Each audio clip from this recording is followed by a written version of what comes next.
Hi guys and welcome back. In this video I'm going to show you how to remove drawer fronts. Now if you've seen my previous video on how to put drawers together, I get quite a lot of questions on that video on how to actually take drawer fronts back off once they've got them on. So I'm going to be showing you how to do it on this chest of drawers. Now the same applies for whether you're doing furniture in the bedroom, wardrobe drawers, kitchen drawers, all the same applies. I'm going to bring you in closer, show you how to do it, and then I'll have a little chat with you at the end. So to start off with, you want to remove this little cover. Now you can use a little screwdriver, but I find it's easy just to get your nail behind it and pop it off. Once we've got that open, you'll notice up in here there's a little tiny screw up in there. Now it's covered by a little flap, so you have to kind of put your screwdriver in on an angle and then flip it in. You turn that screw and that will pop your front off.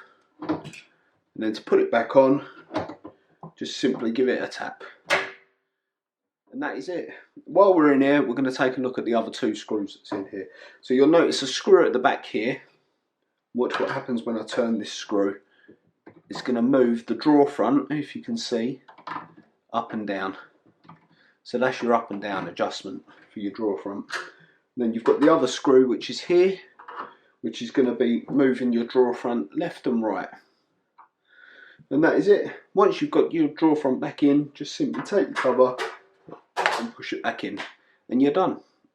And there you have it. That's how easy it is to do it. It's one of them, it's kind of hard. If you don't know that little screw's there, you're never going to be able to find it. So that's the reason for me wanting to make this video. But yeah, if you want to see anything else like this, subscribe, hit that bell button, and you'll be up to date with all of my videos. If there's anything you want me to do a video on, please feel free to comment below, and I'm happy to do videos on anything like this. But yeah, without further ado, I'm going to leave it there. Thanks for watching. See you on the next one.